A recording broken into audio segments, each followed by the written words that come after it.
Good morning, dear students, parents, teachers and dear friends. Welcome all of you. आप सभी का आज की क्लास में स्वागत है।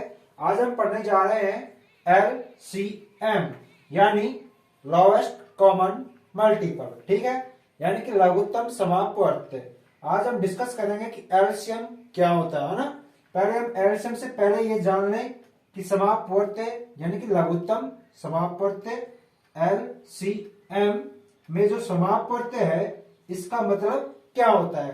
कल हमने देखा कि अपवर्त्य एवं अपवर्तक क्या होता है। आज हम पढ़ेंगे समापवर्त्य क्या होता है और फिर हम पढ़ेंगे लघुत्तम समापवर्त्य क्या होता है। तो चलिए first of all we discuss about common multiple यानी समापवर्त्य। तो चलिए देखते हैं समापवर्त्य क्या होता है। तो समापवर्त्य कल हमने बताया था दो शब्दों से मिलके बना हुआ होता है। पहला है सम, दूसरा है अपवर्त्य यानी कि समापवर्त्य। सम प्लस अपवर्त्य यानी इसका मतलब है सम यानी समान और अपवर्त्य का मतलब होता है गुणज यानी जिसके समान गुणज हो उनको हम बोलते हैं समापवर्त्य। तो चलिए परिभाषा देखते हैं।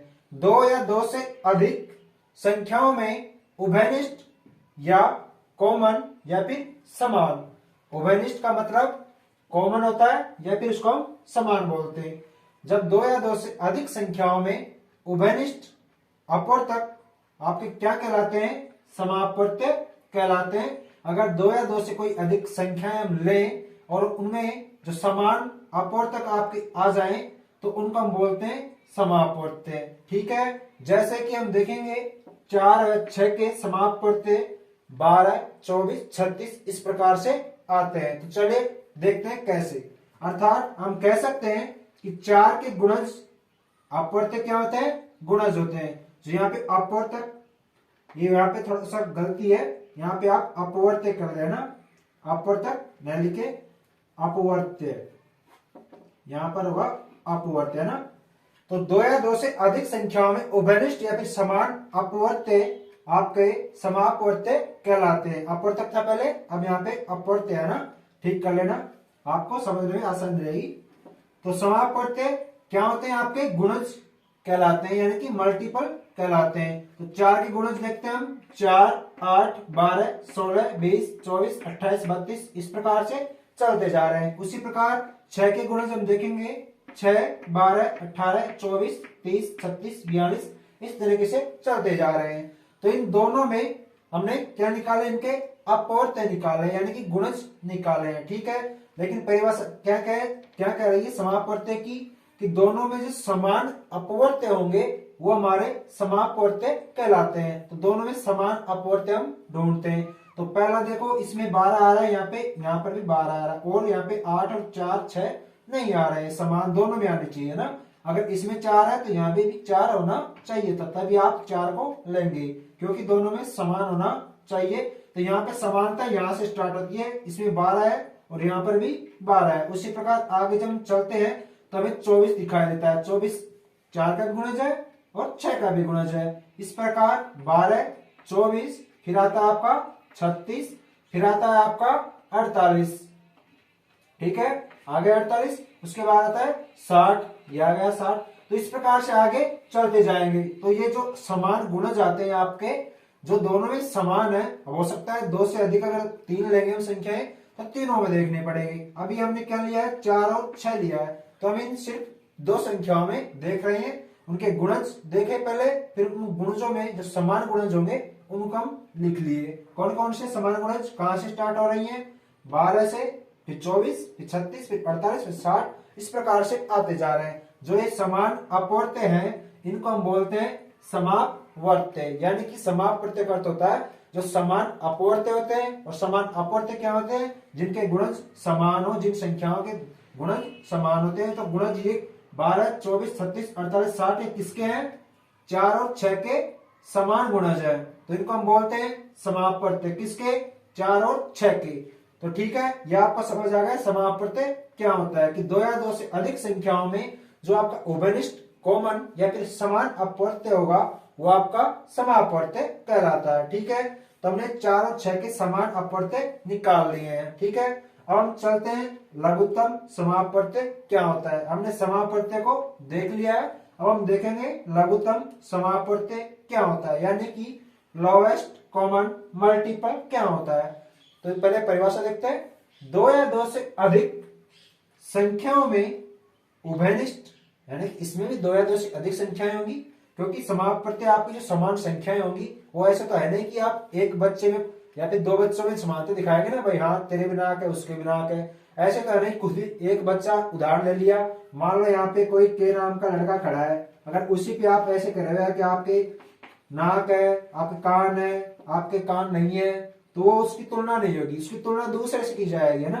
तो दूसरा और लेना पड़ेगा। मान ले दूसरा बच्चा आ रहा है, तो हम कहेंगे के में जो नाक है, के की नाक है वो आपके समान है, या आपका जो चेहरा है वो इससे थोड़ा मिलता जुलता है, ठीक है। तो इस प्रकार से हम तुलना करते हैं, तो हम दो के बीच करते हैं, ठीक है।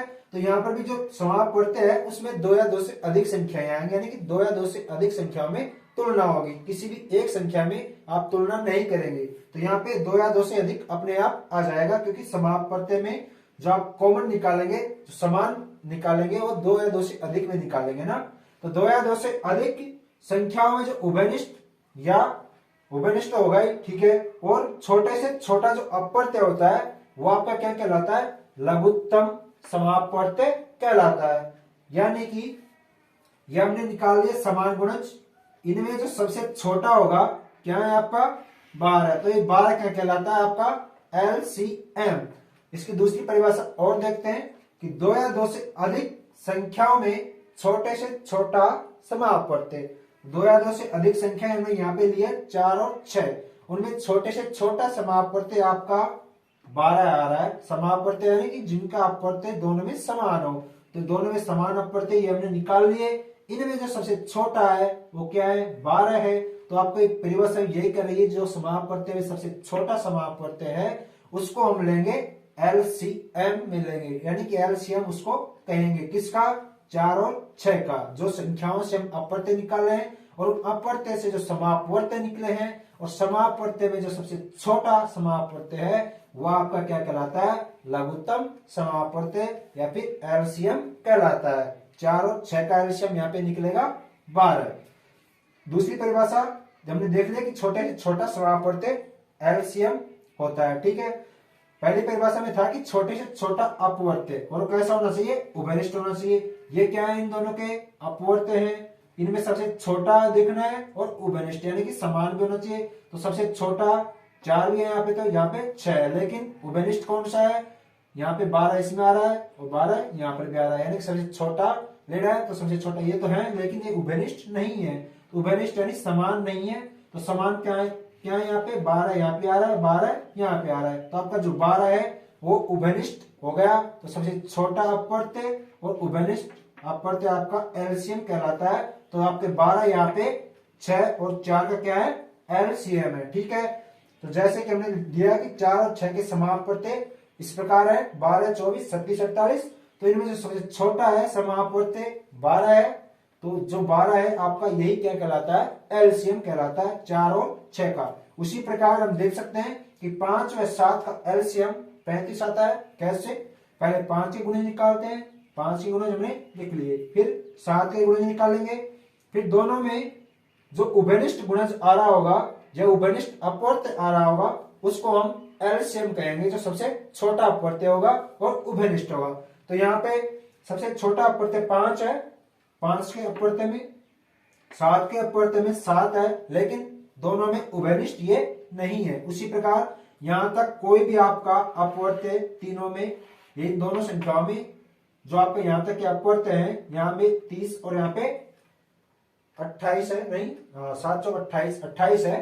तो 30 और 28 तक आपका कोई भी अपवर्त्य दोनों में समान नहीं है, लेकिन जो 35 आता है आपका आगे वो दोनों में समान है। तो जो समान भी है और सबसे छोटा यानी कि सबसे पहले आ रहा है, ठीक है, उससे आगे और भी समान आ सकते हैं, तो उनको हम नहीं लेंगे। यहाँ पे लघुत्तम है, मतलब छोटे से छोटा लेना है, और समापवर्त्य यानी कि समान अपवर्त्य लेने हैं, ठीक है। तो दोनों में समान अपवर्त्य है 35, 35, और सबसे छोटा यानी सबसे पहले आ रहा है। तो हमारा जो 5 और 7 का समापवर्त्य या फिर लघुत्तम समापवर्त्य आपका क्या होगा, 35 होगा। तो 5 और 7 का एलसीएम हमने निकाल लिया, क्या आया? 35 आया। तो इस प्रकार आज आपने समझा कि समापवर्तक क्या होता है, इसके उदाहरण हमने दिए, अच्छे से एग्जाम्पल दिया हमने कि खूब इसके गुण निकाले हैं, गुणज से हमने समझाया है और फिर हमने बताया कि लघुत्तम समापवर्तक किस प्रकार निकालते हैं। अब आगे हम नेक्स्ट वीडियो में पढ़ेंगे HCF यानी कि हाईएस्ट कॉमन फैक्टर। तब तक आप इसको अच्छे से समझे, पढ़े, मुस्कुराते रहिए, पढ़ते रहिए। धन्यवाद। जय हिंद।